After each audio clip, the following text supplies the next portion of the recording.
goosebumps every time, yeah, 713. To the 281, yeah, I'm riding. Why they on me? Why they on me? I'm flying, sipping low-key. I'm sipping low-key and honest, rider. I get those goosebumps every time. I'm hard to make everything go fine.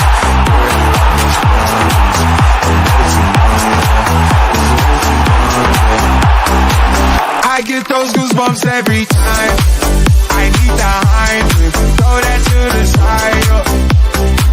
I get those goosebumps every time, yeah. When you're not around me, throw that to the side. I get those goosebumps every time. Up the mags. Yes, sir.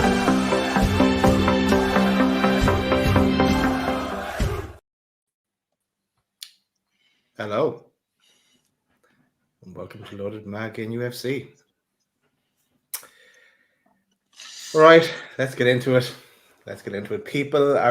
I see people fighting in the chat, fighting among themselves. I hope we're not going to be fighting ourselves, lads. People are looking for us to cheer them up as well. Mission impossible on that one, but we'll try our best.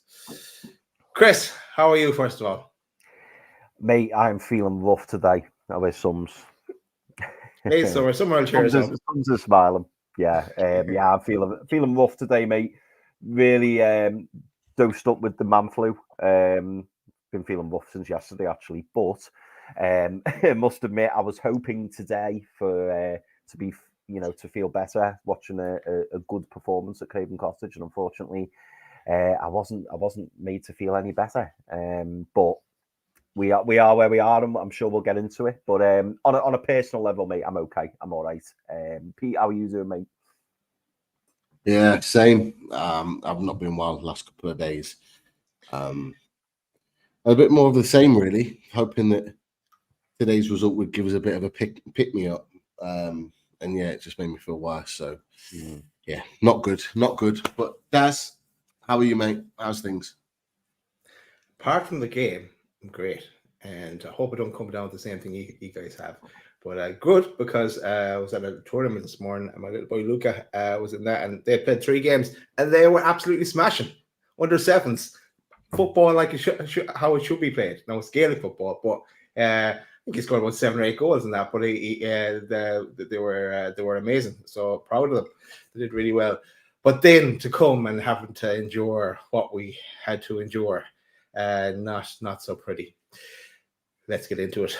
Let's talk team news first. Here it is. Right. So Tripp's in for Tino, Kelly in for Hall, Barnes in for Murphy, Willock in for Longstaff. Ezek starts after all the Willie Wonty during the week, and with his toe, and Tonali on the bench where Eddie likes to keep him. What was your thoughts on the team news, Chris?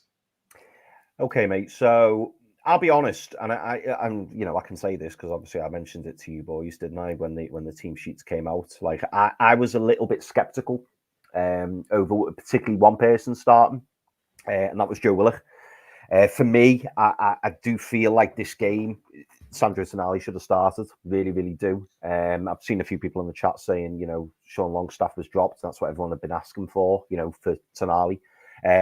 But what I will say is, even though I personally wouldn't have started Willock, I was excited before the match to see the lineup, because I know that normally, and particularly when Joe Willock came on in the last game, that normally, Joe Willock will give you legs in that midfield. So I'm not going to say I knew this was happening, because it's certainly not that. But that wouldn't have been, I wouldn't have started Joe Willock personally. I'd have gone with Sandro Tonali. But as I say, I was very, very happy with the lineup before the match. Interesting to see that Isaac did eventually start.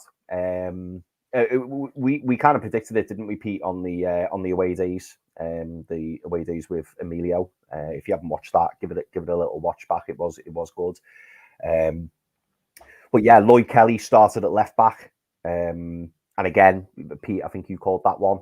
So again, you know, everywhere else on the pitch, I was happy, but I'm not going to lie, boys, I did want to see Sandro Tonali starting today. So that I was a tiny bit disappointed with that. But on a plus stars, when I saw that bench, I was really encouraged, because how many times last season did we see a bench and it was really poor and there was not many options on there? The bench was flooded with options. So other than Willock, I was really encouraged by the starting 11. How encouraged were you, Pete, by the starting lineup? Yeah, really encouraged actually. Yeah, I concur with what Chris was saying about the Willock situation. But I look at the team, I look at the defense, it looks strong. Yeah, I look at the midfield, it's one of the strongest in there. If you're going to choose a midfield three, it's probably one of the strongest that you would pick. And I look at that front line, which is what we've been crying out for. And I'm like, yeah, I think I said to you boys that's a team that's capable of winning the game. So I was enthused by it. I was excited by it. I was excited to think that Eddie Howe's gone for it. He's listened to the fans in terms of what we wanted. We wanted Barnes starting.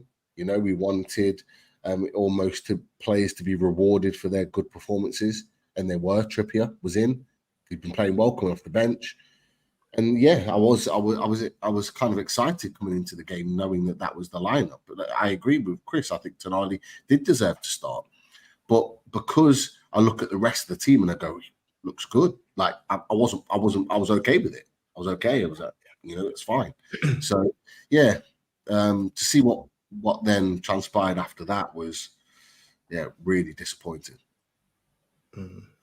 Yeah, for me, the only changes I would have made at that point when the team news came out is I would have had Tonali in there instead of Joe Linton. Actually, I know it would have taken a bit of the heavy metal away from the midfield, but that's what I thought. Like in the last week, we said it before, Joe Linton hadn't been playing great, and I would have started Tino myself and have Trippier coming on, because I think he turns the games when he comes on. But I understand why he started Trippier, and especially with the 3 games this week. But minor details, I too like you guys. I thought that there's definitely enough there to get a good result against Fulham. And speaking of Fulham, this is the Fulham team that took to the line. And credit to them today. In fairness, they got the job done, Fulham. So congrats to Emilio and all the Fulham fans. Let's get into it. Let's walk you through the game, because the first half is not pretty at all. Whatever was the second half, the first half is just diabolical. But it started really, really well, actually. Ball in the net, and after 4 minutes, J7 came off the crossbar and in. And I thought, here we go. Game on here. The top of the table is looking really, really nice now. But that move, by the way, that goal, that move was sublime. It was one touch passing, and you know, it was fizzing. They were just fizzing the ball between them. And yes, in the end, you know, it was clearly offside, but fantastic play. And it was just a shame it was offside, because I say it was a really well worked goal. Yeah, that was a nice move. Willock was offside, correctly ruled offside, no goal. But in the same 4th minute, Fulham had the ball in the net, and this one did count, unfortunately. So Raul Jimenez cross in from Traore, I think, and controlled really well by Raul Jimenez, and it was a decent goal for them both. And anyone you want to point the finger at there, lads, or what do you make of that Fulham goal? Pete, we'll go to you first. The 2 centre-backs didn't defend the ball. Rule number 1 as a centre-back, you never let your centre forward swivel on the ball to get a shot on goal. It's as simple as that. And the fact that he's been able to do it through them, through the direct middle of them, to hit it in that bottom corner. Nothing Pope could do. Pope was unsighted. Nothing he could do. Right in the bottom corner of the stanchion. It's a great finish. You know, if that was Alexander Isak putting that ball in the net, or Will Asula or Callum Wilson, you'd be going, whoa, what a finish. Fantastic. Can't complain from a Fulham point of view. They must be buzzing. And Jimenez looked back to his best. You know, the head guard's off. He looked like he was being physical. He's putting himself about. He looked really strong for long parts. But we've got to question the centre-backs there. For me, first and foremost, the man that was marking him, Fabian Schar. Fabian Schar almost allows him to turn on the ball. And Jimenez kind of gets 1 or 2 steps away from Schar before he swivels. As a centre back, you can't allow that to happen. Burns obviously coming across the cover and could have maybe done a little bit more to block it. But if I'm looking at that, I'm saying Schar needs to do better there. He's letting in way too easy. And it's a really poor goal to concede. But as what's already been said, it was coming. It was coming because they started lightning. You look at that lineup, Daz, that you put up there, full of attack-minded talent throughout that forward line and that midfield. For Fulham, I'm talking about. But for Fulham's team, you look at that Jimenez, Iwobi. We laugh and question mark some of these, but they're very attack-minded. You look at that lineup, you can see what they're coming to do today. They're coming to attack Newcastle United. They're not coming to sit back. They could have played Harrison Reed if they wanted to sit in and be difficult to beat. They could have put Harrison Reed on there. They could have put a couple of others on there within the team. Maybe threw on an extra defender. But they were going for that today, and you could see they were bang up for it, and they showed it within the early stages, and got a well-deserved goal from their aspect. I can't argue it. Yeah, it was a good goal. Chris, any thoughts yourself from that one? No, I think Pete summed it up really well. Obviously, really disappointing that Jimenez was at the time and the space, to chest it down and then put it in the back of the net. But yeah, what I did want to say about this goal, and I think I put it in the chat with you boys, it's a fantastic finish. Pete's right, it's an absolutely brilliant finish from Raul Jimenez, but he's given far too much space and far too much time to do that. If it, as Pete says, if it was one of our players, we'd go, brilliant. But Fabian Schär shouldn't have given that much space. So as much as I credit Raul Jimenez, I also question why he was allowed the space to chest it down and then bring it down, and then Pope doesn't have a chance with that. But yeah, very disappointing, because that was, correct me if I'm wrong, Daz, that was like less than a minute when we scored the disallowed goal. It was literally like went up the other end and they scored. But I still felt encouraged because those first 4 minutes we looked pretty decent, but then it all quickly unravelled at that point. Yeah, like at that stage, then you think, here we go, Newcastle will just wake up now and get out of it. But they were still asleep after the ball going in, our goal being offside. But okay. Doesn't get any better. 6 minutes, Smith Rowe shot, hit the crossbar. 30 minutes, Pope save from Jimenez. On 20 minutes, Newcastle can't keep hold of the ball. They keep losing the ball. And Fulham should have been 2-0 up at that stage. 22 minutes, Fulham cut Newcastle open with a great move, finished off by Smith Rowe. This is the second goal. Pope should have done better. Obviously, Chimmy chocolate hands, is that what you refer to goalies, Pete? But that was definitely one of those. Timmy chocolate wrists, and he had them today a few times. Not gonna lie, Timmy chocolate wrist was full in effect. Normally I put that at Pickford's little hands, but it was definitely Pope today. Not good. Yeah, definitely a poor goal to concede, and that put us 2-0 down. Chris, we'll go to you, the goalkeeping expert. Oh, mate. Thoughts on that goal? Mate, do you know what? I don't want to turn it into a big rant, but I have to be honest, I haven't got the energy to have a big rant. But so frustrating, because at 1-0, if we'd have kept that 1-0, we're still very much in the game. When it goes 2-0, it becomes an uphill battle. And I'm sorry, any Premier League keeper should be saving that. Any Premier League keeper, I'd expect the Ipswich, Southampton. I'd expect those keepers to save it. And Nick Pope, he's had a nightmare there, absolute nightmare. Like I can't excuse it.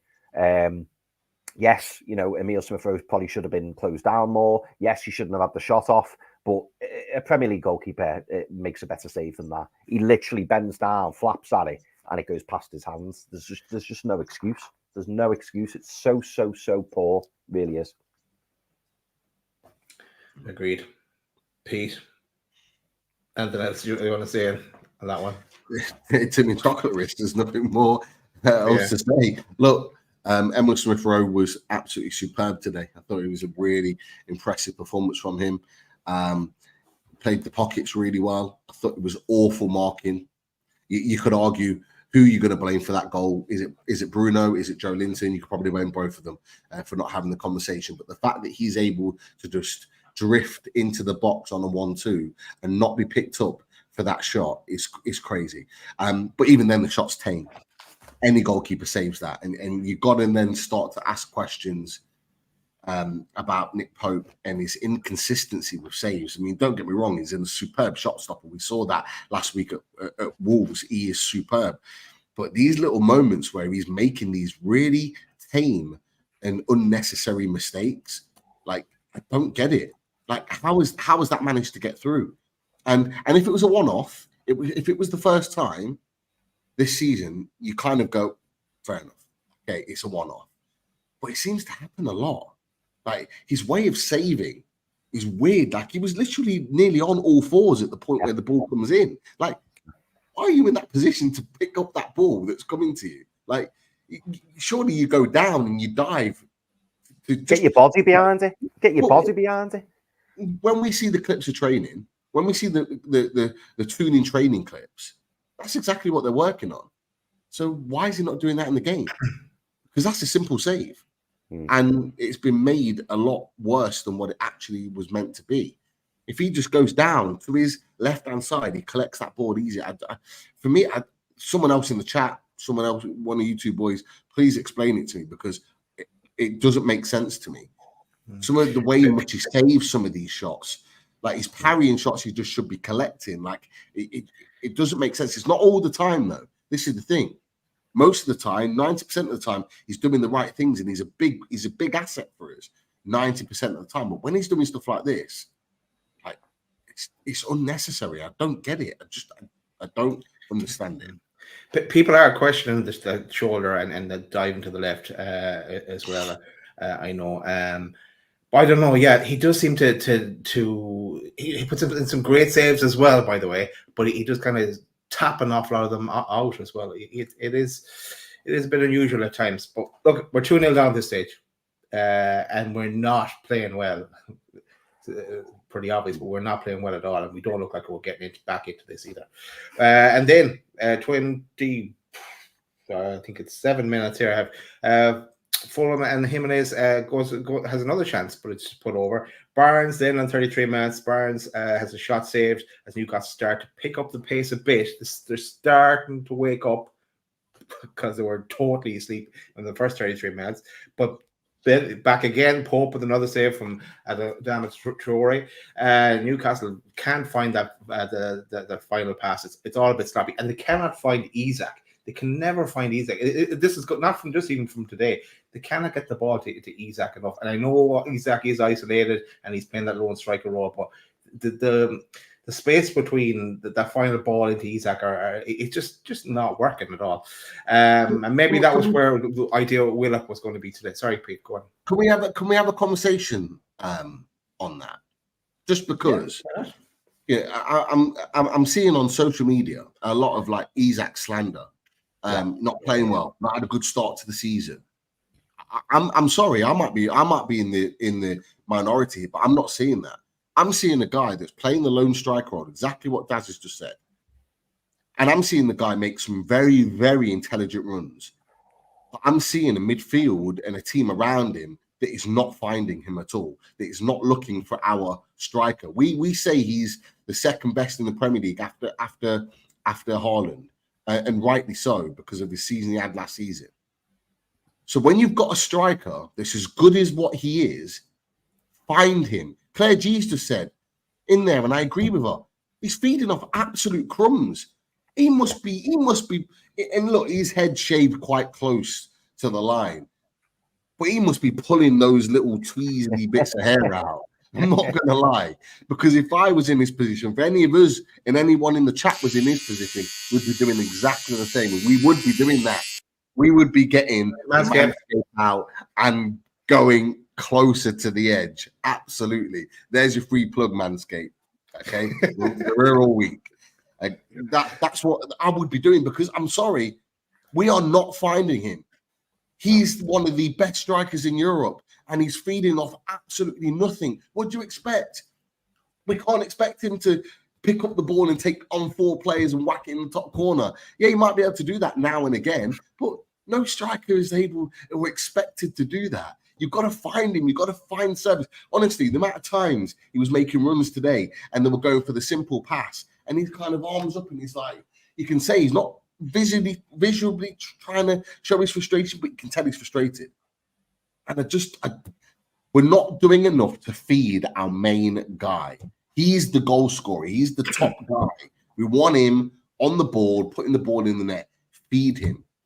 He's making intelligent runs. Find the run and find the pass. He's been at Newcastle United now for long enough. We should know his runs. We should know his style of play. We should be playing to his strengths. And we just don't seem to do it. And it just doesn't make any sense. Tell me if I'm wrong. I'm putting that out there. Boys, I agree. I'm kind of 95% in agreement with you, Pete, because like we are not getting the ball to him, and in fairness to him, he deserves at least three chances, 2 or 3 chances, but he'll put the ball in the back of the net then, but he's not getting anything. And like he goes away to Sweden and he scores. I think he scored when he played for Sweden, but it's just, and I know he scored for us already, but he's not in the Spurs game. But it's just not. He is feeding that off scraps. He's the toe might have been an issue as well, but I don't know. It's just they're not giving them the opportunity really. Right, let's move on. 36 minutes, Pope save from Anderson. 40 minutes. Gordon, remember Gordon? Remember that Gordon from last season? He was unbelievable. I wish we had him back. Gordon cuts inside, shoots over. That's the only time we actually saw Gordon in that first half. Half time, 2-0 down. Not looking pretty. Looking for an Eddie Howe masterstroke at half time like he did in the game against Wolves. I'll go straight into it, lads. We might as well keep going. Second half, he does make that change. But this time he switches up by really taking Hall and Murphy come on, and Kelly and Willock come off. And I think you put in our chat, Pete. He kind of went for a 3-5-2 with Gordon playing up alongside Isak then, and tried to go for it. And for that first couple of seconds, it was brilliant because Barnes' goal on straight after halftime, and Murphy put the ball in for Barnes. Cool, calm, and collective. Barnes slots it home, passes it in. VAR check, but there was no offside in the build-up. 2-1. Here we go. Chance for a comeback on here with Barnes, and I'll give plays a little celebration as well. Why not? While we're at it. But Chris, we'll go to you. Thoughts on Barnes' goal first? Yeah, a really clever finish because he could have really lashed at it, and really tried to put loads of power behind it, but he didn't need to do that. He just stroked it home. I thought it was a really good finish. And Murphy plays an excellent ball. Again, sometimes we are a little bit critical of Murphy and his decision making, but the pass was weighted perfectly. Really good. And I must admit I was really encouraged because as soon as it went 2-1 so early in the second half, I thought, here we go, we're back now. We can really kick on. And sadly, that didn't quite turn out like that, or maybe it could have, but I'm sure we'll get to that shortly. But yeah, it was a really smart finish from Barnes, and again, his goal scoring form continues, and you could argue that he's now going to be saying, well, that left wing spot's mine at the moment, because whenever he plays there, he's banging the goals in, isn't he? So he's certainly given Eddie Howe a headache. Because I know Barnes initially, did Barnes start on the left and Gordon start on the right, and then they quickly swapped over after it was about 5-10 minutes, wasn't it? They swapped over. So yeah, Barnes is in fantastic form and he needs to stay in the starting 11. But yeah, really good finish from him. Later on in the game, Hall and Tino swapped over. But actually, saw that. I thought I saw that. I was like, the hell is that? What's going on here? Gino, fair enough. But what's Paul doing there? But yeah, sort of put up in the chat 0-0 because the weekend is saved. So congratulations to Crystal Palace, Steve Parish, on that 0-0 draw with Man United. Pete, your thoughts on Barnes' goal? Yeah. I was on my way. Just as the game was about to start. I thought, let's go toilet quickly. Nothing's going to happen here. Literally get into the toilet and look at my phone. God, I was like, what is going on? Ran down the stairs, back to the TV. Great finish. Great finish. Missed it. Absolutely gutted, but managed to catch it on the replay.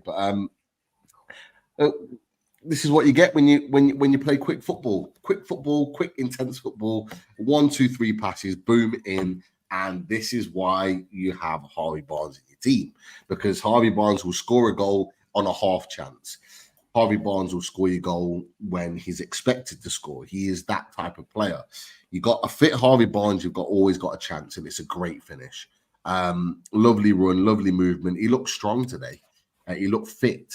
That he was running. He was running at high intensity for long periods of that game, and it's a lovely finish.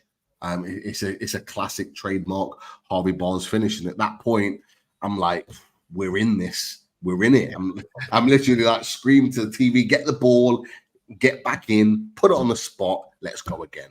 But yeah, lovely finish from Harvey Barnes. But look, I think most Newcastle fans now are seeing what a lot of people that have watched him for years are now seeing. Forget last season, put it aside. It was an anomaly season for him. Never had an injury as serious as what he had last season. But what we're seeing now is a guy that will consistently score goals, provided you give him the opportunity. And yeah, brilliant finish. Definitely been the highlight for us this season so far. His goals and his performances to date, and he got his start today, which he most definitely deserved. He did. In fairness, he didn't let us down today, Barnes, because 50 minutes again. Barnes had a shot went wide. 51 minutes save from Pope. It was a woody shot. Wobie, whatever you call him, the lad that came from Everton, scored a great save though. Yeah. Would you boys say like he almost kind of redeemed himself there, Pope, for that bad mistake? Obviously, the mistakes effectively costed us the game, but he did redeem himself. This is the thing. It's the sublime and the ridiculous. That's what we're getting. We're putting Pope at the moment. It's the headline. Yeah, the ridiculous of the second goal that he conceded, the sublime in that save in the second half. It was brilliant. 52 minutes, save from Pope again from Jimenez. Newcastle come out all guns blazing in that second half, and as things kind of start to settle down now, but at that stage it could go either way. Fulham trying to get control of the game as well. Newcastle looking for free kicks that weren't there to be got either at times, like the example Bruno and Gordon as well, looking for the soft free kick. Sometimes it goes our way, sometimes it doesn't. 64 minutes, Bruno shot over as Newcastle trying to force it now at this stage. Fulham go more defensive with one of the first subs. 70 minutes, Gordon has a great run actually, and there's a good save from Leno. Would have been an amazing goal if that would in. If Gordon is starting to kind of play a bit, then the man who was not apparent in that first half, but for me at least, started to get into it a bit in the second half. Murphy had a shot over as well, and just straight after that Gordon one. Then this one here, lads. 71 minutes. Schar does brilliantly to intercept from Smith Rowe right in front of the keeper, in front of goal. If I was him, I would have shot as well, but he shot, it went wide. Isak was there for the easy pass as well. If he's back again, I'm sure he would have passed to Isak, but there, let's stop there. Thoughts on that? Go on, Chris. It's just deeply disappointing, isn't it? Fabian Schär does absolutely fantastically, to anticipate that the goalkeeper's going to play it short to the defender. He does everything right. He closes the man down. Now, do you know what, Daz? I think you make a really good point, because 99% of players would hit it. My initial thought, because obviously I've seen Isak like this saying, give me the ball. And everyone will say, Fabian Schär's a centre-back. He should be passing it. He shouldn't be shooting. But bearing in mind, last week, he shot from distance and it went in. Yeah. That's what he does. It's just deeply disappointing that he doesn't get it even on target. Even doesn't even make the keeper work. He hits the side netting. And when you watch the replay, this sounds weird to say. When you watch the replay, he would have had to take a tiny touch to then lay it off to Isak because he was actually behind Isak. So it was a moment where if he took like a little dribble and then hits it back, great. But I think if Isak was a couple of yards behind, there's probably a better chance of him laying it off. So I think, and also, let's be honest, boys, we've all played footy. If you've intercepted the ball from the goalie, from a defender, and you're 6-7 yards out, you are shooting because you're thinking, I've done it. This is me. And if he had laid it off and he'd laid it off wrong, or as he lays it off to Von Pit, everyone's going, why hasn't he shot? Why hasn't he shot? And, it's Fabian Schär. Why hasn't he shot? So unfortunately, I think you just put it down to a rush of blood to the head, and he's not hit it as pure as we know he can. Different if it was Dan Burn, you might have gone, that was always likely to happen. But with arguably the one defender who hits the ball as cleanest is Fabian Schär, and he doesn't hit it in the way that he would normally. You're expecting the back of the net to ripple, and it doesn't, and it's only the side netting that does. So deeply disappointing. But I think when you actually, so everyone, if you haven't watched it again, if you haven't seen it back, watch it again, and you'll see what I mean about Isak. He's just a little bit ahead of him, so maybe for that split second, he's thought, I can't give him it because he'll be offside, and that's why he's hit it. But when he's hit it, he should have really put it across the keeper, and it looks like he's tried to go near post, and he's hit the wrong side of the post. So yeah, really disappointing, and a great opportunity to equalise. And I think, I hate saying this, but I think if we had scored that, I think we'd have gone on to win the game. Yeah. Pete, you're Fabian Schär. You're right in front of go after the interception. What are you doing there? Yeah, I'm shooting, and you know what? He's earned the right to shoot, and you know what? I trust him. He's missed. He's missed today, and I'm absolutely gutted that he's missed that chance. But if that chance fell to him again, I trust him again because he's proven that he can be trusted in those situations. It was a great win. It was just a poor connection. I actually think he expected there to be contact in terms of someone on him, and he actually didn't have that person coming right at him to come and clatter him. I think that's what he expected because he won it back so quickly. And he didn't need to. He probably had a little bit of time to compose himself. And I think if he'd have had that, he'd have put it in the net. So he was almost kind of snatched at it really quickly just to get it off and not really thought about it. It's very much instinct. But yeah, people saying about playing to Isak, of course Isak's going to ask for it because he's free on goal. But for the points that Chris was going to make, I was going to make exactly the same, is that from the replay, and I did get a video of it and I've not uploaded it, so I apologize. But from watching it, Isak looked like he was in front of him. Now, whether he was offside is another question because we don't know where the other defenders were at that point. On the replay I saw, I think he was. I think. What, offside? Yeah. Well, I think he was. Well, there you go. I mean, unless he rolled it forward. Even so, he's in the box. Like, he's got a clear shot on goal. He should be shooting. He should be because he's good enough to. We've seen him do it last week from distance and put it in, albeit slightly flexible. We've seen him do it before. We know he can finish. Just bitterly disappointed because I agree. I think if we score that, we're going to win the game. Their heads drop. They start to panic. What you see then is a very different Fulham because I think what they might then do is make changes to kind of sit in to go, their tails are up now. Let's sit on this and not lose the game. And their mentality changes. Our mentality changes. I still think we throw the likes of Asula on and go, right, we're going to go win the game now. And the momentum shifts completely. So it was so disappointing that he didn't put it in the net. And these games, they hinge on moments. They hinge on big moments. And we didn't take ours today. And that's, I think, what's really affected us. Yeah, so we're saying no blame on Schär there in that situation. I suppose we'll be accused of looking into his eyes now. Like blame him. I blame him. Yeah. He didn't put the ball in the net, man. He didn't put the ball in the net. I know that. Not for squaring it. Not for squaring it. Yeah. All right. So Fulham then are under severe pressure. They bring on another defensive-minded player. We go counter that. We bring on Tino and Tonali. Off comes J7 and trips. I thought that it's only a matter of time before we equalize here, and it's game on. We just seem to be all over them.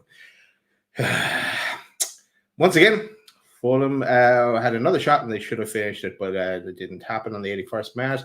Then 82 minutes, Asula came on for Gordon. Here's his chance, I thought, and his debut for Newcastle. It's the last roll of the dice here from Eddie Howe. Fulham bring on another defensive-minded player, and why not? It's their right to. They're 2-1 up, trying to hang on to the lead and the game. 87 minutes, Newcastle free kick. Tonali takes it. Barnes header. It was kind of deflected, so it wasn't. It's only a half chance, but would go wide. Then I don't know what minute it was. Must be 92nd minute. Bruno. At this stage, we're just going for broke here, but Bruno with the dye blonde hair with Joe Linton today as well. But a stupid pass really from near our own goal. Stupid pass.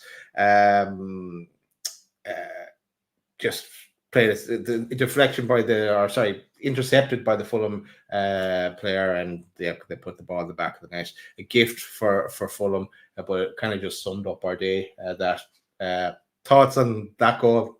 It was game over then, obviously. Oh, I still believe there was still one more chance in the game, but when you're giving hospital balls like that,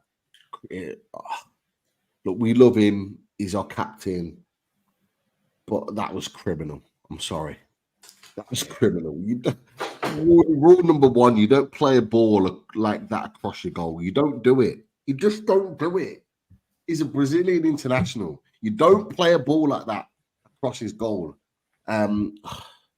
It's a gift. You're basically throwing the game out. You're throwing the game. You're going, here you go. There's your 3 points. Yeah. We should have been pumping balls long. We should have had Dan Burn as an attacker. We should be looking to salvage a point from this. Get a corner, pull up. That's what we should have been doing. Not playing stupid passes across your box. Sometimes, honestly, it winds me up sometimes. We play passes for passes' sake. We overpass with our possession. Yeah, it's about keeping possession. But you go back and watch every single game that we've played this season, and you will see numerous occasions where we overplay, where we don't need to. We just look for the simple pass, and that was it. Play it, get it up the pitch, into an area where it's away from goal and where we're in a position where we've got men around the ball to try and get the ball forward. I don't get it. If you watch that again, and I'm really annoyed at myself that I didn't upload these videos, because the videos that I had of the goal, whilst I was watching the game, through legal means, I should say. But whilst watching the game, you watch the replay. There's nobody around Reece Nelson at all. Nobody's there. So my question is, who the hell is he passing to? Because nobody's there. Literally nobody's there. I don't get it.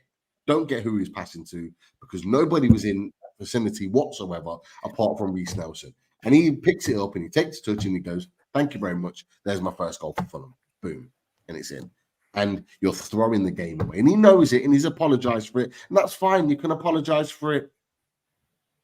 But you've got to put it right now.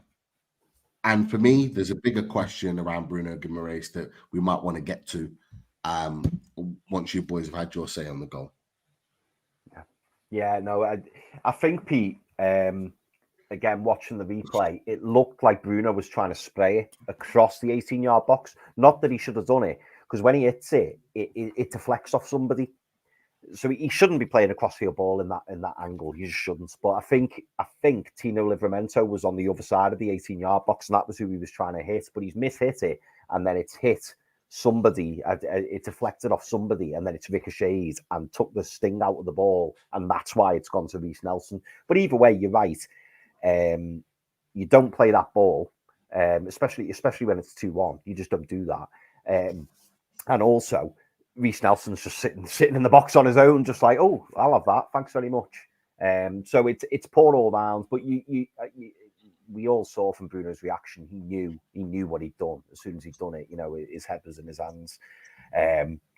I'm not gonna go to town on Bruno because, you know, I think it was a poor performance all round, really, from the majority of the team, and it was an individual error which other players made throughout the game. But yeah, he needs to put it right. I've seen a few people in the chat saying, you know, like the captaincy doesn't suit him and etc. etc. I'm not going to go into that because I think this is a one-off moment. And I don't think anybody's played particularly well today, if I'm honest. Not just Bruno. I think the majority of the team haven't played well, and I'm sure there'll be individuals that we get to as well, because there is some fantastic questions in the chat as well, which I'm sure we'll move on to. But Daz, what were your thoughts on the third Fulham goal? I don't know if I'm allowed to say that on the air. I agree with what you guys have said. It was just like a schoolboy error, kind of. It was kind of like a do or die pass. It was if it had come off and Tino went up and collected and there was a goal out of it, it would look absolutely amazing. But playing it across your own goal. It was a last stitch, and it was just stupid, really. But I'll forgive him first. We'll move on. Was not a good day at the office at all first. But it hasn't been a good day. Like we played 5 games this season, and we played well in any of them? No, we did pick up on we started really poorly against Southampton, and then we got the Schar sending off, and then we upped our game on that. But we haven't played great in Anthem, and it's finally caught up with us. I know I'm answering a different question here, Chris, but it's just no, there's no music tonight. Let's say no music, and there mightn't be music for a while. But lads, your overall reflection on the game.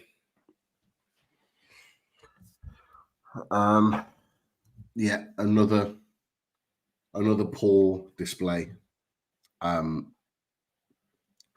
You cannot give yourself a mountain to climb and expect to achieve your targets off the back of it. I could have just said what Martin just said in the game was shite, but that would be an easy thing to do. And trust me, Martin, I'd love to just say that and just be done with it. But when you're giving yourself a mountain to climb at 2-0, like you're asking too much of yourself to get back into the game. For as much as the quality that we do have in the team, it's way too much. And when you're continually having individual mistakes that are costing you, it becomes even more of a problem. And that for me is a huge concern. There needs to be a shake-up. Because something's not right. For us to play as bad as we are, yes, we've got points on the board, but for it to continue now for 5 games, that's not just a coincidence anymore. For me, there's something not right fundamentally, and there could be a number of reasons for it. What I will say, though, is that it was an improved second half performance.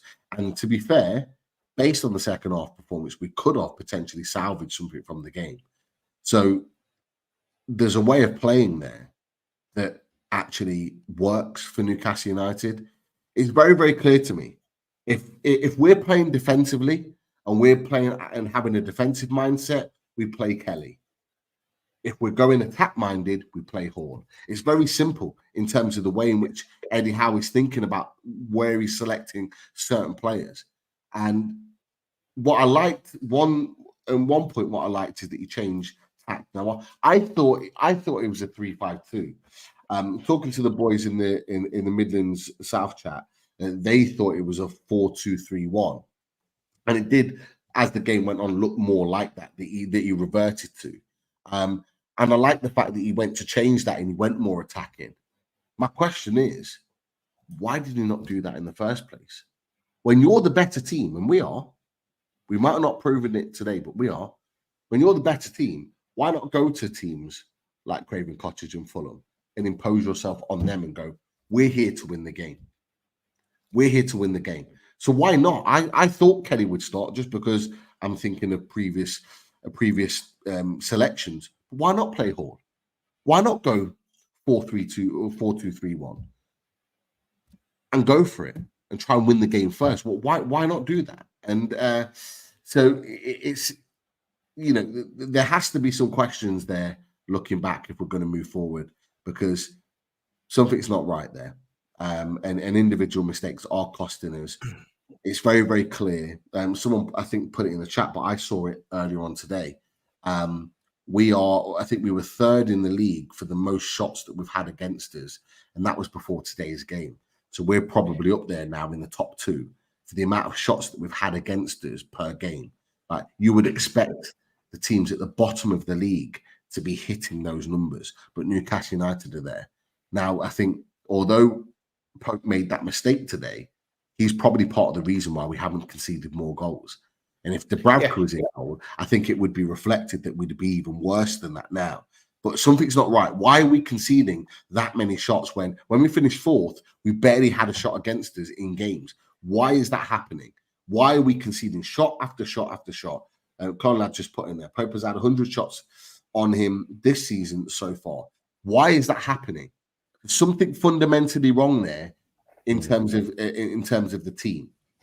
Now, there's a few things we can explore there. It starts from the front, and something's not right. The press from the front is not coordinated. It's not balanced. It's not work. They're not working in tandem. They're playing individual roles.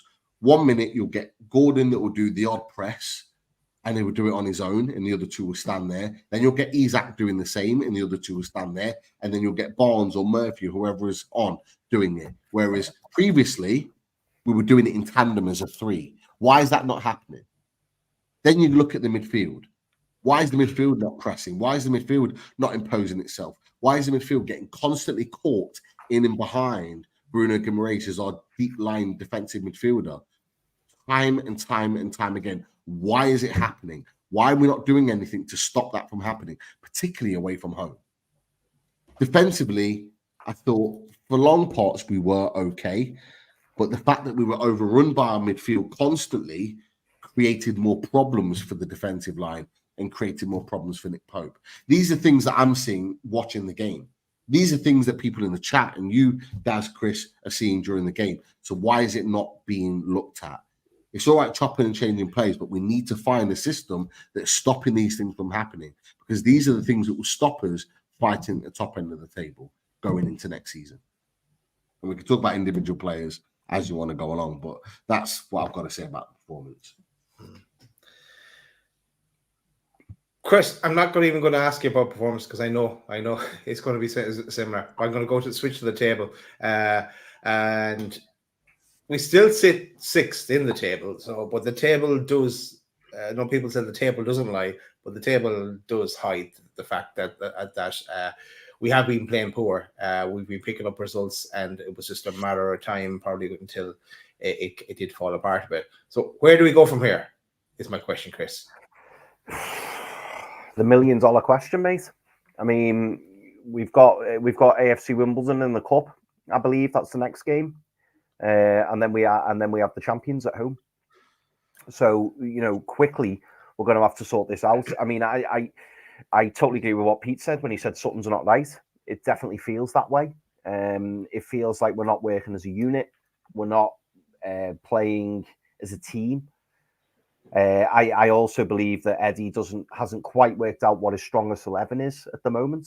And for me, I think that has to include Sandro Tonali. He hasn't played football for a very long time, but he's been working in the background. This is why I kind of questioned the Willock starting over Tonali. Now, Willock came on last game and did fantastically well. Not denying that, he did really good. But Willock's come back from an injury. Sandro Tonali hasn't been injured. He's gone away with Italy, played fantastically well, had 2 full 90-minute games. For me, Sandro Tonali needs to start in this midfield. He's our best. Someone put in the chat, he's our best technician in the midfield, and I can't really argue with that. Some people may say Bruno is, but Sandro Tonali on the ball is absolutely fantastic, and he's looking the best since we signed him. Like, I've not seen him. He looks fit. He gets himself on the pitch, and I think he'd set the tone of the match. So for me, Eddie Howe's got to throw Sandro Tonali in there. He really, really has. In terms of the defence, again, I agree with what Pete's saying, and that you start Hall when you go more attacking, and you start Kelly when you're more defensive. But he also needs to make a decision on this right back as well. We had a feeling he'd go with Trippier today, and again, I'm not going to criticise Trippier as such, but something just doesn't look right. We don't look right going forward. We don't look right defensively. We don't look right in the midfield, and our goalkeeper looks like he's ready to make an error at any point. And yes, he's a good shot stopper, but he's always prone to making that odd error. And a few people have been saying he definitely can't dive to the left because of his shoulder. Other people are saying that he can't extend his hands fully because he's worried over his fingers or whatnot. I don't know, because we know he had an injury to one of his fingers, didn't we? Or a couple of his fingers. But all in all, when we look back, Daz, we look at the league table and we got 10 points from those 5 games. So we're averaging 2 points a game, which in theory looks good. And people say that the league table doesn't lie. But if we assess every single game that's been played this season, we're very fortunate to be where we are, because we've not been playing well. And again, we saw it today. And it does concern me a little bit that, we are inviting the champions to St. James's Park, but I just hope sooner rather than later, we see a change. And again, I know we'll probably talk about individuals shortly, but Anthony Gordon's one I want to talk about, because today he just doesn't look himself. And that first half, his body language, I mean, Pete, you pointed it out in our WhatsApp chat, his body language was atrocious. He just didn't look interested. Yes, the second half was much improved, not just for him, but for the team. But how low's our bar? Because even second half, when it was better, Eddie Howe came out in the post-match press conference and said second half was better, but it still wasn't good. It wasn't a performance where you look and go, oh, this is good. I'd say second half was probably third gear at a push. Like, nowhere near the levels that we've seen previously. And when you look at the players on the pitch and what we know we can do when we're in form, nowhere near those levels. And that's what's concerning. It was par. We know. Sorry. Yeah.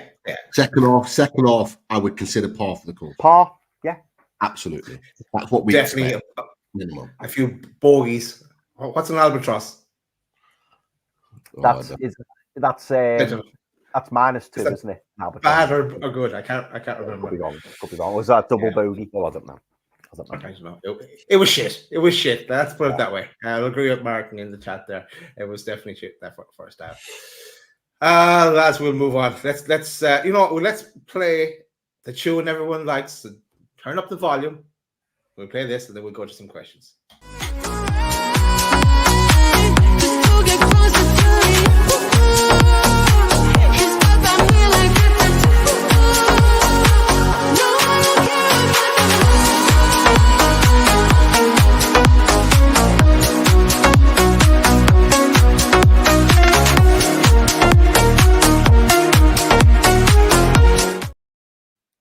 Please tell me someone has made use of this loaded 20% off with Russ. Contact Russ at the Radiator Shed. Russ at theradiatorshed.com even, and his email address, and telephone 077-666-04112. He also does services as well, like getting your radiators clean and stuff like that. So go talk to Russ. He will sort you out. Have a few questions, lads? Yeah, do you know what? I just put it in our chat as well. We've got a couple of super chats that I want to go to. Sniffer and UFC. Got a lot of time for this comment, mate. Don't buy the sun. Absolutely. And God bless, fellas. Tuchel in. We may come to that shortly, but yeah, Tuchel in. Sniffer and UFC says. Next one, Tony Beasley's just put this in. So again, massive transfer Tony. Transfer Tony, yeah. He says, remember though, not many players can improve this squad. Howe's words. In my opinion, he's gone after these next 5 fixtures, as all isn't well behind the scenes. Very interesting. Very, very interesting. can I just put them up? And this is why I'm a little bit frustrated because Bang this up, is, mate. forget the cup for a second. We know what the cup is. These are our next games: Man City away, Man City at home. Sorry, Everton away, Brighton at home, Chelsea away, Whew. and Arsenal at home. That's what takes us into November. So when you look at that, fixture list, this is why you saw Howe partway through the second half almost go and look to the sky and look visibly frustrated because he knows they've missed out on something today.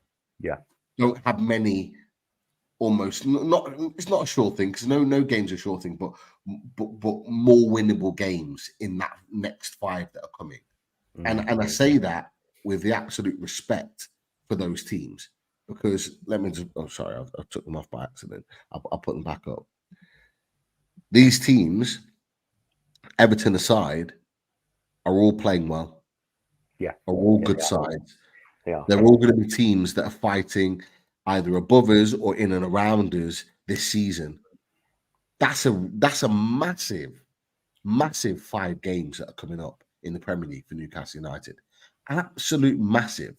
That could change what's been a positive start to a season to a superb start to the season or a not good start to the season very, very quickly. I don't know. I just want to get your thoughts on that. Just on these next 5 fixtures here. Well, I don't know how the European fixtures line up against these, but the fact that most of these teams, Man City, Chelsea, and Arsenal will be playing in Europe. Hopefully, it falls before our game or after our game, or probably before our game that they play in Europe. That might come to our advantage, but yeah, they're going to be tough fixtures. Okay, but also trying to find positives in this list. 3 of them are at home, but yeah, it's not a pretty picture. And if we had got those 3 points today, would be sitting pretty. But still looking into this as a tough run to come. Even going to Everton, it's away from home. We've only proven once that we can, and it wasn't very convincing against Wolves the way for performance either. So, but yeah, tough times ahead. Yeah, I mean that Man City game. I was hoping that we were going to go into that Man City game and still be unbeaten. Obviously, that's no longer the case. But it does make you nervous going into that game because arguably Man City the best team in Europe, and there's nowhere to hide for the players. The players cannot continue to play the way they have been against the Man City side and expect to get anything from the game. And what would be the worst case would be to get absolutely bounced by Man City, knowing that we're going to Goodison Park, the following week. And I've got to be honest, boys, I've just quickly checked Everton's next fixture, and Everton have got Crystal Palace at home next. And my worst nightmare is Everton to not get anything, or to not beat Crystal Palace next week, and for us to go to Goodison Park and potentially give them their another season. That's something I do not want to happen. And on current form, boys, it does make me nervous. And then obviously you look at the Brighton game, as Pete rightly says, Brighton in very good form. Chelsea, I watched Chelsea in the early kickoff against West Ham. They absolutely battered West Ham, by the way. They were very good, very good. But yeah, Chelsea looked like a formidable outfit. And then obviously, and then a nice easy game at home to Arsenal. So yeah, Pete, it's not nice fixtures, and you scroll down there, West Ham, away, Palace. There's no easy games in the Premier League anymore. There's no easy games, and like I say, for us to get those 10 points that we have so far, we've been fortunate. We have been fortunate, and there's going to be a lot of pressure on those players out now. Yeah. We don't want to look too far ahead, but no. Looking at those fixtures, they're not pleasant reading. I mean, obviously, first and foremost, want to get in the next round of the cup. So that's the priority right now. But then you got Man City at home. Some people see it as a free hit. You know, I think it probably would have been if we'd have got a point or 3 at Fulham today. But now it kind of you want to keep pace with the teams around you. We've already lost a couple of places in the league. May well lose more depending on the result with Brighton and Nottingham Forest tomorrow. And then you're thinking, Man United got a point today. You know, you're looking at those results in that time. It gives the other teams around you, the likes of Tottenham who won today, the likes of Man United, West Ham, to gain those next games, and it does raise a bit of a concern. So we cannot afford to just like sail through matches and not play well. These performances need to start now, and there's lots of questions about it. And look. Like, you can go to the questions, but a lot of people are talking about one player in particular, and I know you kind of like sidestepped it a little bit, Daz, but we need to come back to it because I'm sorry, this needs more of a conversation. Yeah, Anthony Gordon has not been good this season. He scored against Bournemouth. He has not been good at all, and I'm sorry, that body language today was of a player that did not want to be out on that pitch. I'm sorry, he's not. When you've seen what he could do last season, you saw the energy and the fight and the camaraderie that he showed with the fan base and everything else. And you're looking at him today, and I looked at him, it must have been about 20, 30 minutes in, whatever it was, in the first half. There was a loose ball that was just literally trickling out for a goal kick, and he could have got there easily. And he kind of like half steps, and he just kind of turns and walks away. And I'm just like, that is not Anthony Gordon.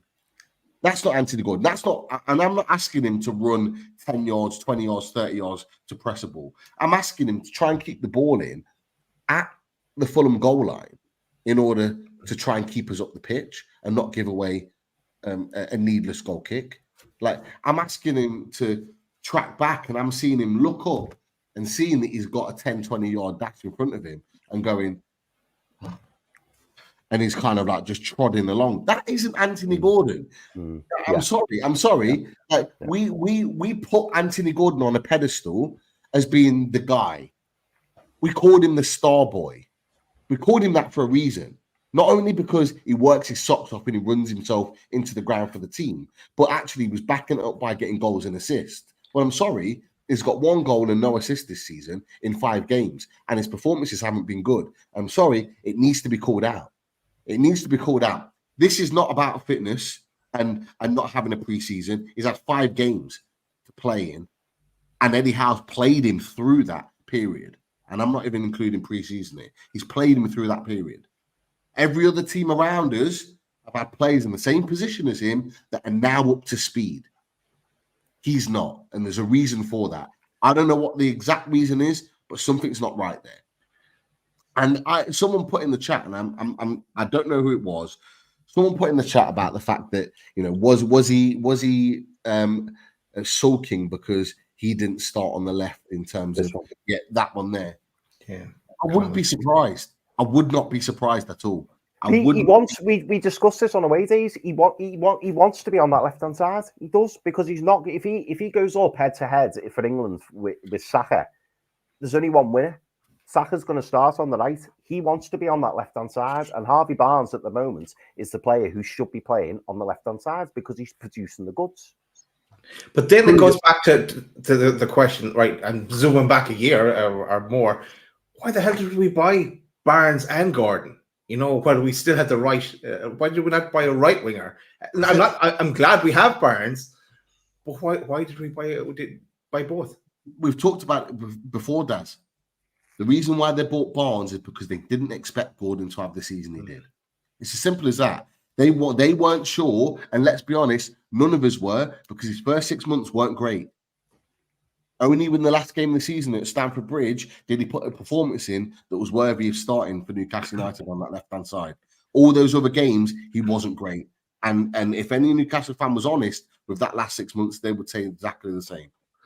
That last 6 months gave us hope, but hope isn't a guarantee. So what Eddie Howe wanted was more of a sure thing, someone that can score goals and get assists off the back of it, and has done double figures in both of those categories in multiple seasons. And put a trophy on the table for Leicester City. That's why he paid the 38 million. We paid less for Harvey Barnes, who's put double figures in goals and assists and an FA Cup on the table for Leicester City than we did when we paid 40 million for Anthony Gordon. That's why Newcastle United signed him. And if people are still questioning why we signed him, that is the reason, because there was no guarantee that going into that season that Anthony Gordon was going to put in that performance. And I'm glad he did. He was brilliant. But what Anthony Gordon has to realise, and forget the Liverpool talk, forget the transfer talk, just for 1 second. Anthony Gordon needs to realise that he cannot live off one season.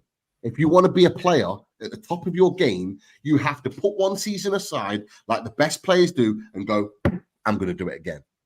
And this is the thing, and I said it to you boys, I've said it to the Midlands Mags chat as well. I've said that the problem is with Anthony Gordon is that he now needs to go and prove it again.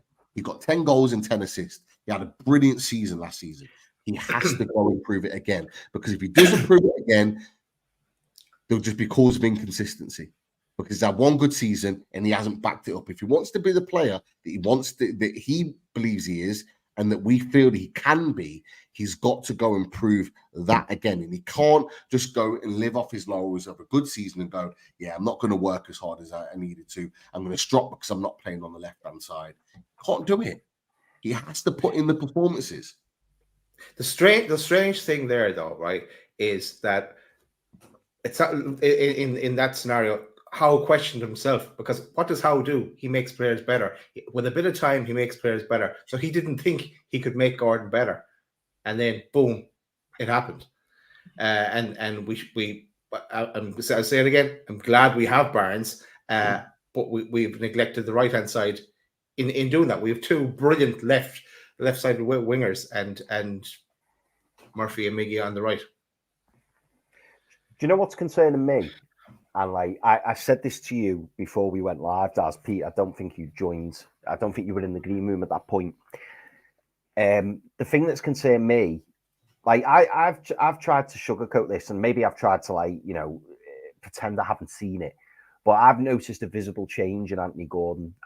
It's funny, whenever there's a team photo, or whenever I watch the highlights, like the training highlights on YouTube, I always look for Anthony Gordon. I'm always like, oh, I just want to see him happy. I want to see him pleased. I want to see him smiling. I want to see him laughing and joking.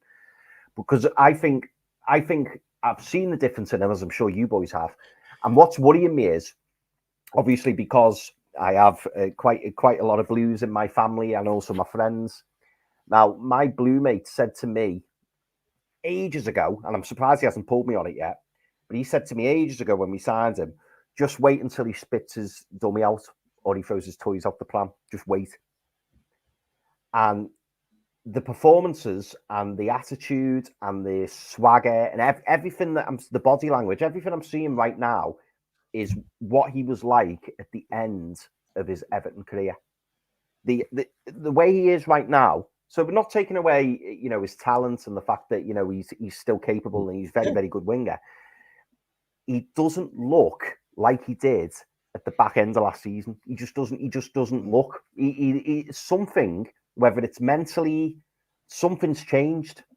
And a lot of people would point to that summer transfer window when it looked like Newcastle had offered him, or Liverpool had come in for him. And the deal never materialised. And we heard the rumours, didn't we, that apparently Trent said to him, oh, Gordon's coming home. And you just wonder whether, and there's now talks that we're in a new contract deal, new contract discussions with him. I tell you what, will a new contract sort this, or will he be wanting to sign this new contract if there's a clause in there, knowing full well that he wants out, he wants to leave the club, because he just doesn't look the same. I mean, am I right in saying that, boys? Do you feel the same way, that he doesn't look the same, or is it just me maybe overthinking it, and maybe me Blue mates are too much in my ears? I don't know. Chris, 100%. You're absolutely right. The first thing I noticed about Anthony Gordon coming back when he played in that pre-season friendly against Girona on the Friday, the first thing I looked about him, he looked gaunt. He looked like he lost more weight, which he didn't need to lose because he was already fit and firing already. He looks gaunt. He still does now. He looks really gaunt. and whether that's affected his physical status and the way he's physically able to get around the pitch, I don't know. Could be wrong.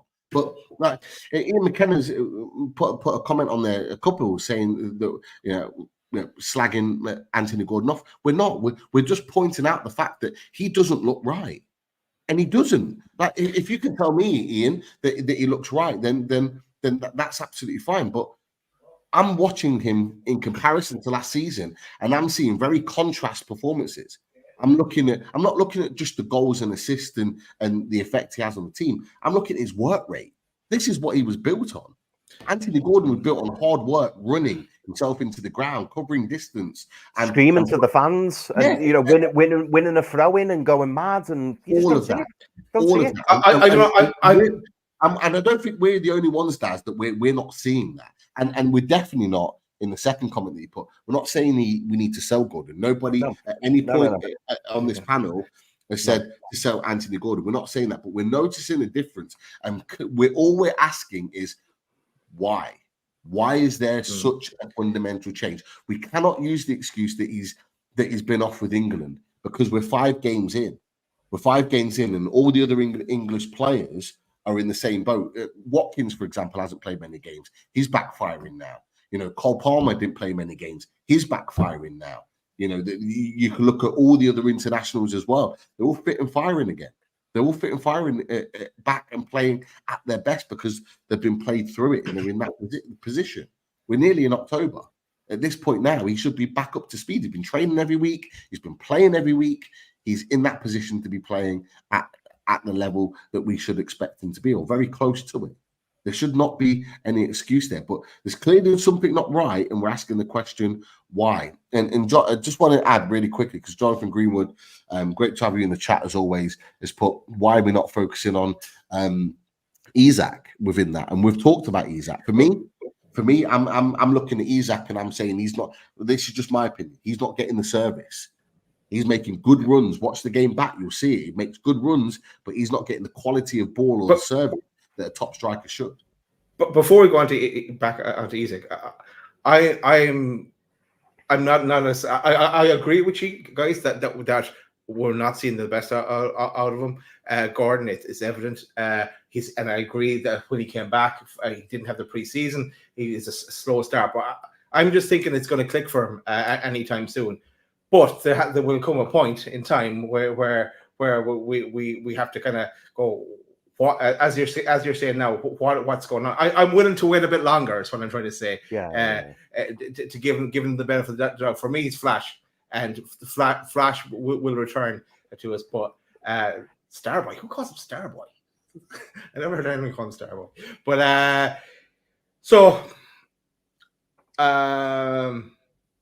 let's move on. Next question. Yeah.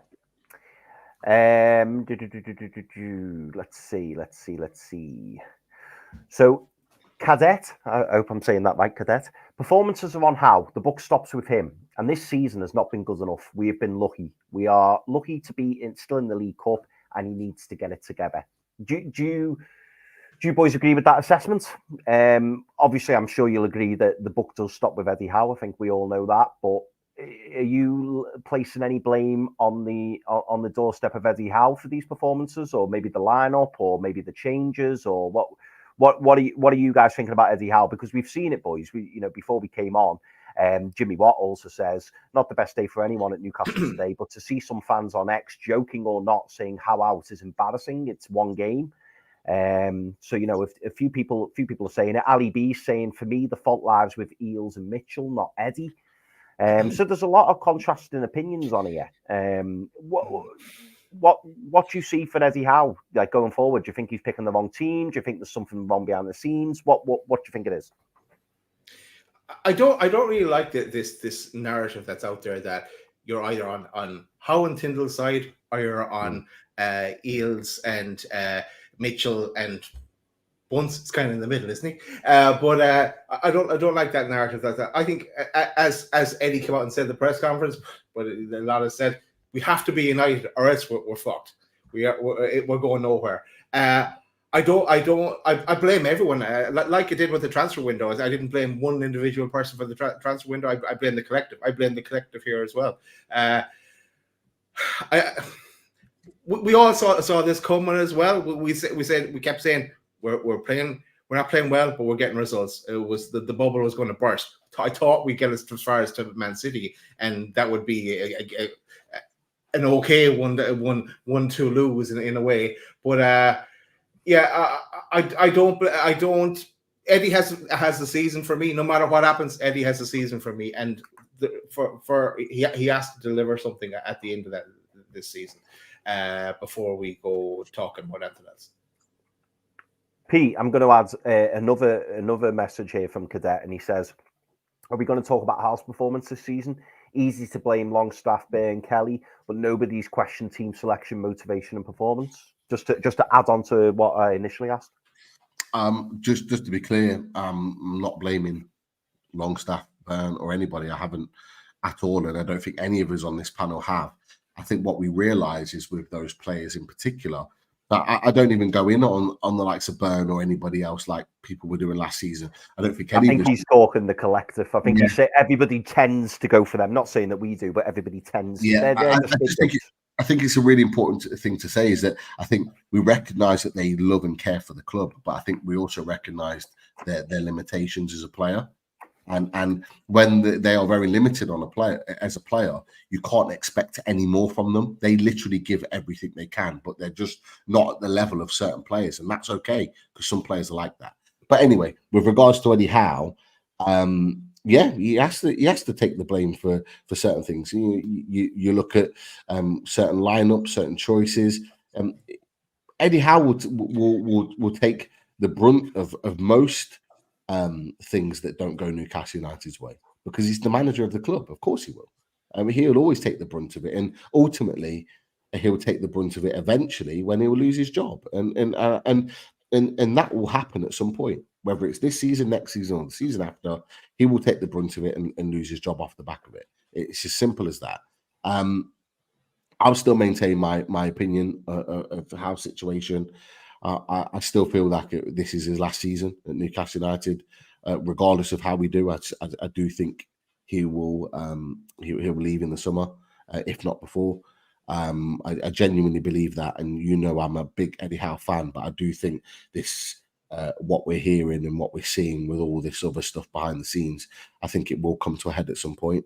But look, ultimately, he will get judged on performances and selections, and at this moment in time, it's not going well, and he has to find the answers to these questions. We've asked the question about defensive structure. We've asked the question about the midfield structure. We've asked the question about why Isak's not getting the service that he needs. He has to find the answers to these because we've got big games coming up and we can't afford to play like we played today. Otherwise, we're going to get turned over by most of those next teams that we play in the next 5 games. It's as simple as that. But can I ask you this as well, Pete? Go for it. Gary Moffat Blue says playing 2 left-sided midfielders together in the middle was ridiculous. No balance and overrunning the midfield, same as the last 5 games. Need a new system. It's why Sandro Tonali should have played, in my opinion. Keep the balance. Now, you could argue that Joe Linton's right-footed, so he should be fine playing on that position, but he tends to play better on the left. Whether that's a mentality thing or something, I don't know. But I just think, it's one of those things. We have to understand that there is a different way, a different approach that's happening this season. Eddie Howe, I very much believe, is of the mindset that he needs strength in depth in terms of bringing on players to affect and change the game. He's not, I think if it was up to him, he'd play Tonali, he'd play strongest team, but then we would be a lot weaker in terms of our options if it didn't go our way. And I think we were almost guilty of that today, is that we went strong, and when that didn't work, it was kind of like, what else have we got? And we didn't have the type of depth. Like, for example, we brought Barnes off the bench, we brought Tonali off the bench, we brought Willock off the bench against Wolves, and they're 3 big players that ended up changing the game. And we had Murphy starting, and we had 1 or 2 others starting, Joe Linton, Longstaff. and you could make that change and it improved us. But we went strong to begin with, which we all called for, by the way, and it didn't work. And then we didn't have that oomph to kind of go, right, here's the big guns. We had Tonali that was brought on, but then we brought on Murphy. And we went Hall, but Hall's a left back. We want attacking players that are going to affect the game at the top. And I think he is trying to find that balance of having those players late on in the game. And it's like I say, it's not easy. It's not easy. It's a balancing act. But 1 game a week. Those players should be leaving everything on that pitch for 90, 96 minutes because it's only 1 game a week. Chris, I'm going to apply this. Timeout. We're not doing any more questions. That's it. Daz, can I just do one more? Just one more. No. And it's just a one-word answer. It's a one-word answer. One-word answer. Or one number answer, should I say. I said no, Chris. When I say no, I mean no. Go on. We haven't done that for a while. No, it's a one-number answer. And I might need you to throw a image up again in the second, and you'll know why. It's a very, very quick one, Daz. All this question was, here we go, from Tony Beasley. And he says, being serious, lads, how many points do you think in the next 5 games? Give us the next 5. Give us. I'm either in the 1-0 camp. Everton will get their first win against us. If this happens, how's done, in my opinion. So in the next 5 games, obviously taking away the AFC Wimbledon one, if we can flash up that image of the next 5 games, honest answers, one answer, how many points? No. You said no. Is Tony related to Craig Hope? That's the question I have. Wherever the fixtures. Oh, here we go. Dazzler, just a number.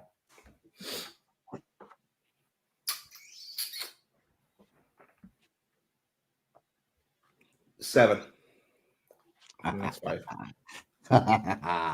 I also thought 7. I'm going to say 5. Okay. Yeah, I think we can get 7 from that. More than capable.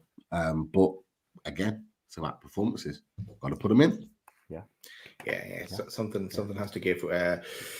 We'll have to step it up now.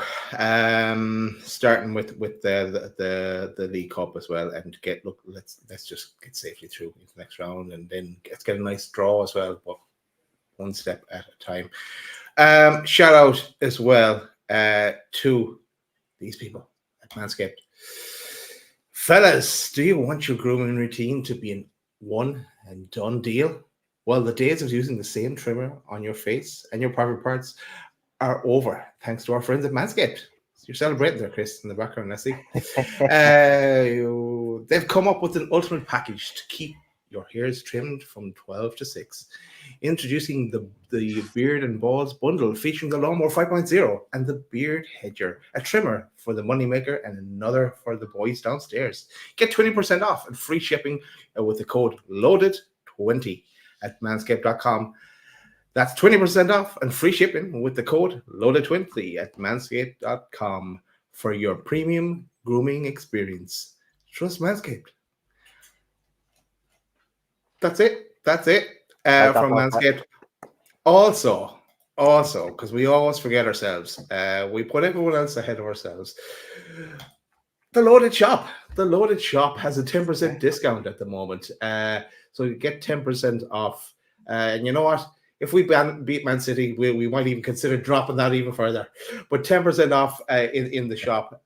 So go to it's linked in the description. You'll find it there. There's loads of stuff on that. Go check that out when you get a chance. That is it. We will be back during the week, probably with another top table talk. We're slipping down that table, but we'll go again. We'll take our beating. Go on Brighton tomorrow as well against Notts Forest. I think we're all shouting for Brighton. Are we in that one now? Even though might do more damage to us if we instead of shouting for Forest. But let's see what happens.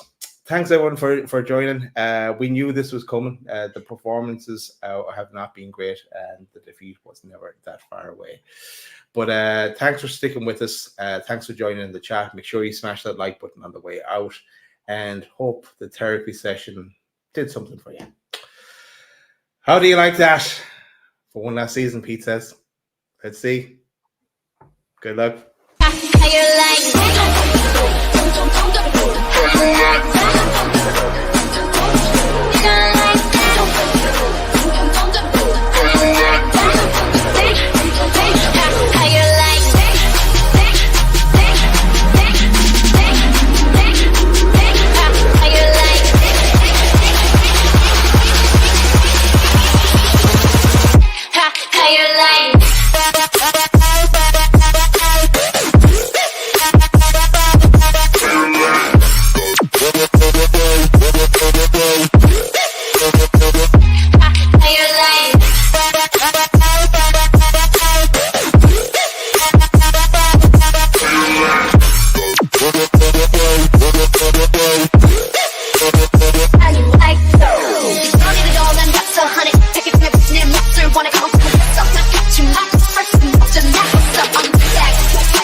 Drink it like weed and tell me you like that.